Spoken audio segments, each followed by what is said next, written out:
Hi everyone, welcome back to my channel. Okay, so today we're gonna be talking about international schools in Tokyo. Yay! So we're gonna talk about the overview of schools in Tokyo and a few good examples that you might be able to consider sending your children to. So what kind of students are there, and we're gonna talk about the academic, social life, pros and cons, and a closing.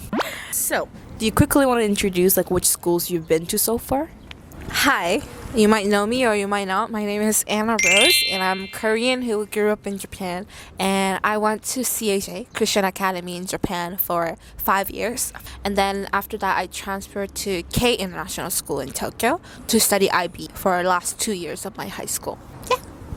So, for me, I went to 2 international schools in Tokyo. One is Global Indian International School. I was in there from 6th to 7th grade, and I moved to Christian Academy in Japan, CAJ, from 9th to 12th grade. So 4 years in CAJ and 1 year in Indian International School. So, I think we can talk about international schools in Tokyo, but there are 2 types generally. One is AP and another one is IB. But what's your thoughts on that? And most international schools have AP or IB. IB is the British one, and it's also a program where you take courses over 2 years, and that's what I did in KIST. So I did AP at CAJ and IB at KIST. Or tell me about your AP experience first. I mean, generally, people do say that IB is harder. Yeah. That's that's the talk among that's students. That's why I moved. Yeah. I wanted to prove to people who said, "Oh, hey, IB's harder than AP." I'm like, huh? Let me prove you wrong. No.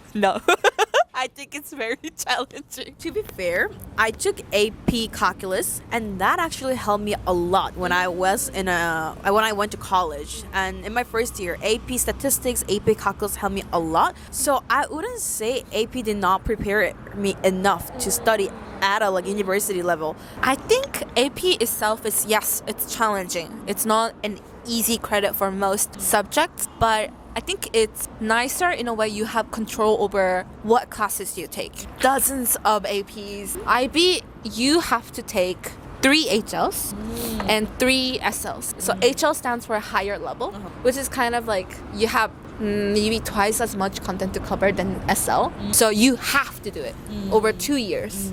So that 6 subjects are all equally challenging for most of the time. So, as you guys can assume, the structure, language is mostly in English. And considering the student demographics though, it does vary a lot, right?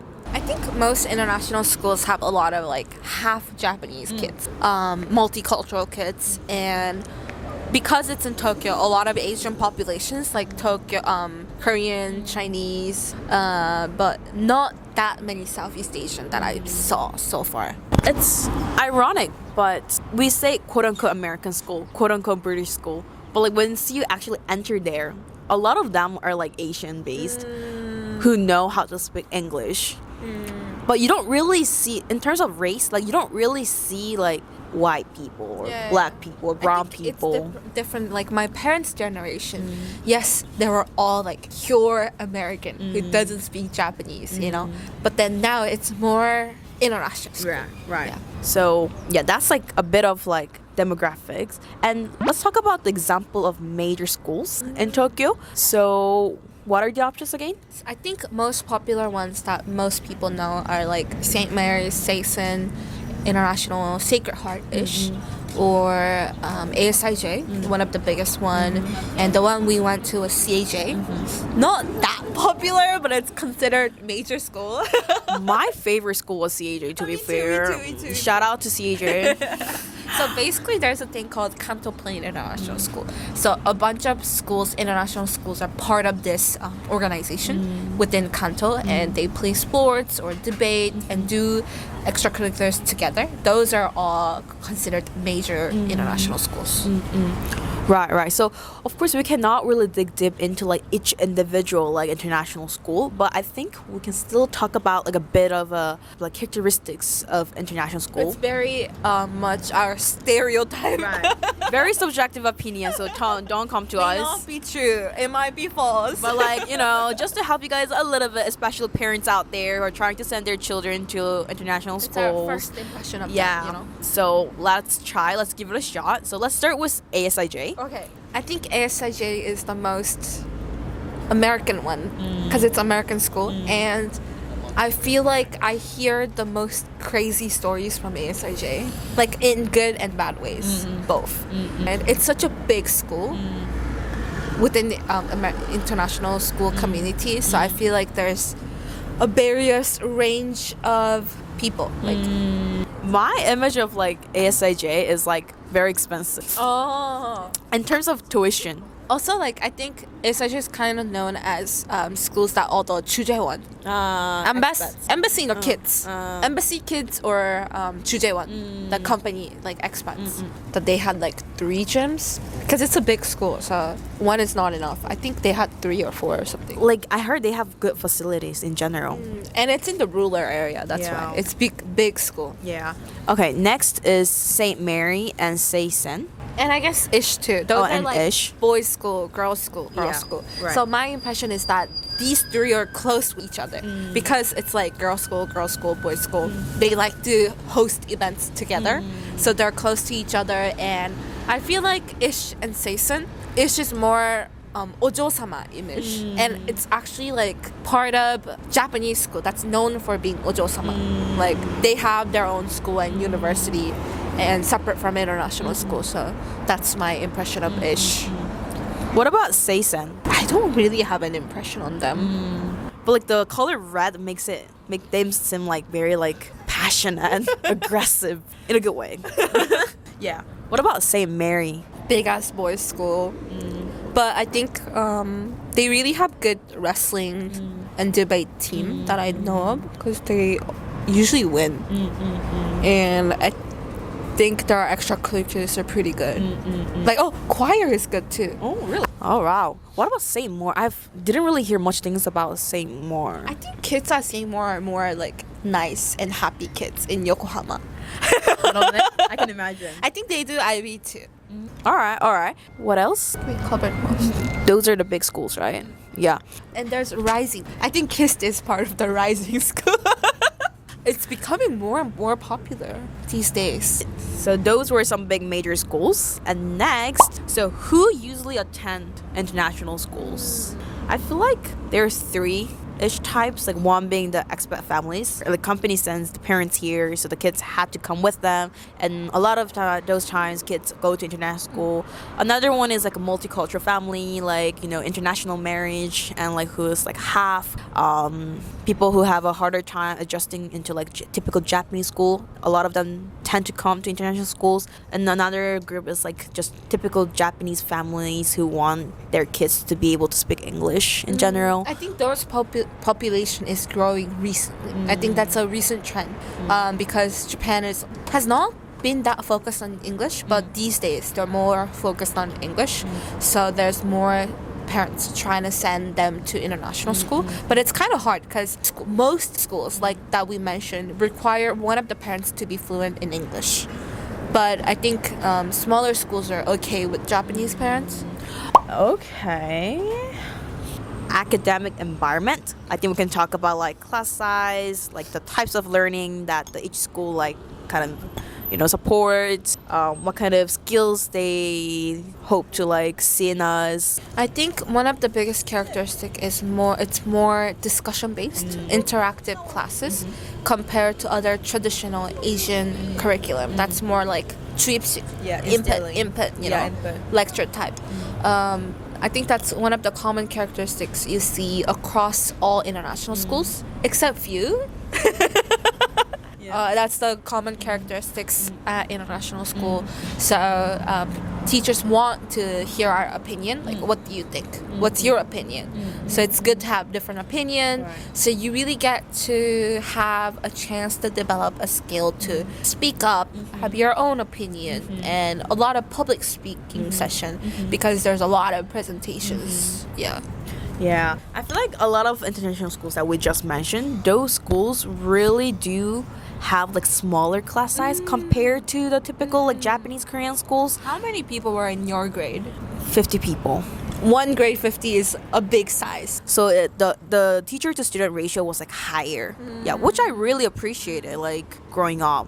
Yeah. I think St. Mary's is relatively larger school and ASIJ is big school within international community. But did you like that, having a smaller class body? Like, I'm so used to having a smaller class and that allows me to get to know each people better.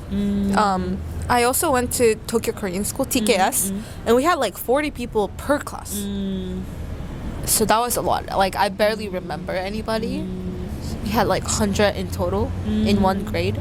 So that was a bit too much. Okay, I think we can talk about social life and cultural thing. Diversity, friend groups, identity struggle, cultural flexibility. Any like things that you want to talk about among those things? I think one characteristic of kids that go to international school, they like speaking in multiple languages at the same time.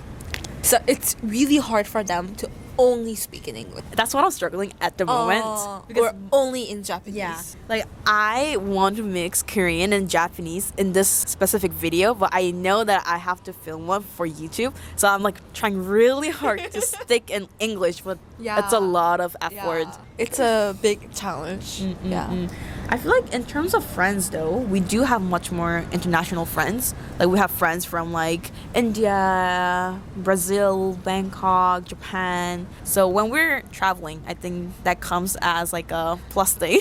Hey, do you have any restaurant recommendations in this country?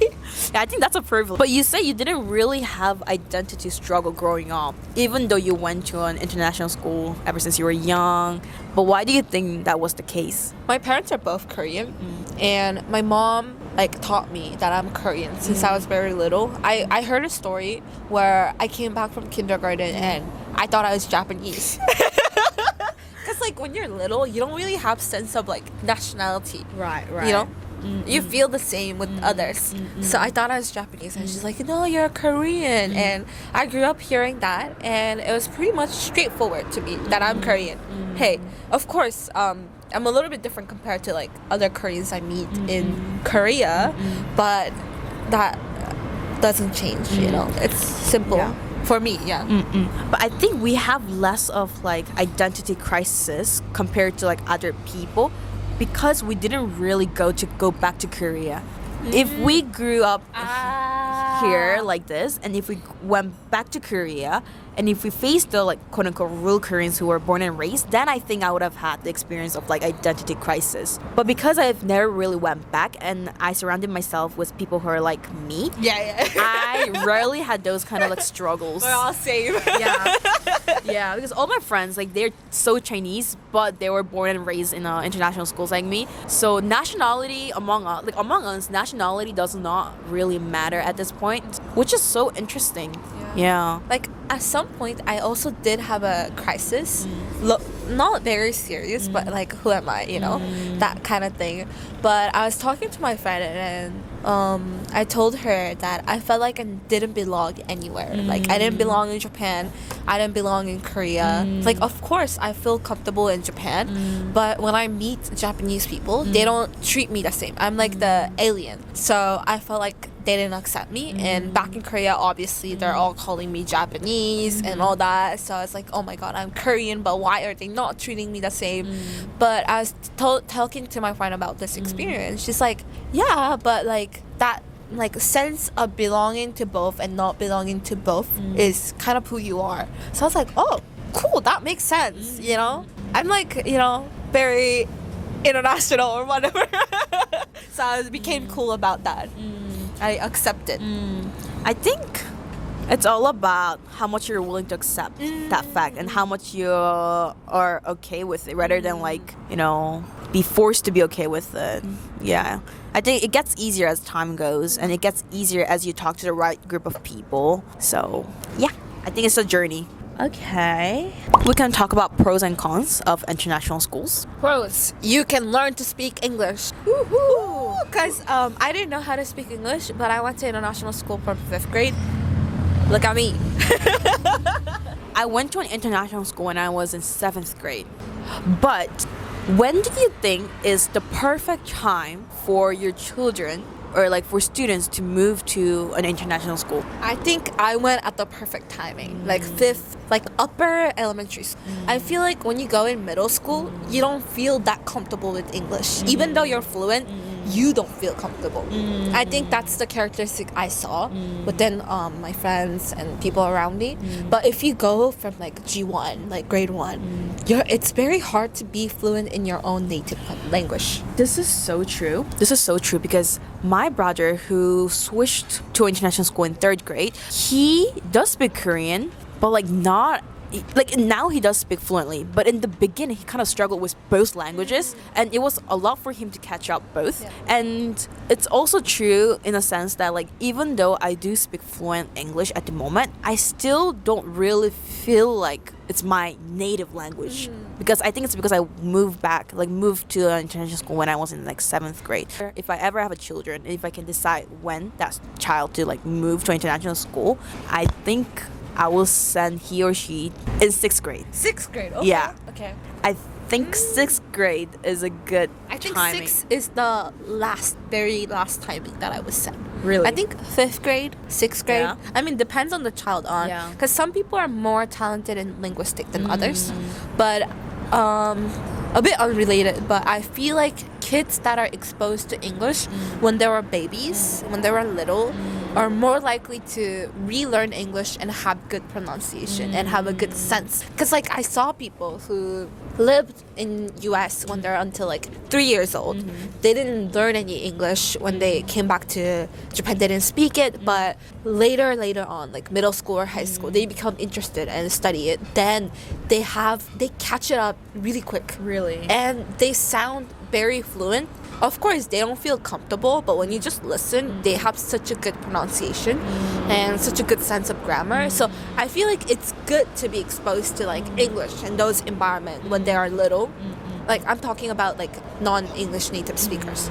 But being fluent in one language first is better than learning two simultaneously. I agree because I was able to like secure my Korean ability like when I was younger, it really helped me because even now I can have a proper conversation with my parents in Korean. And I think that's really important. Like knowing one language like well enough to be able to speak with parents, that gave me the confidence to learn another language. And once I actually mastered learning English, that gave me another confidence to learn Chinese or Japanese.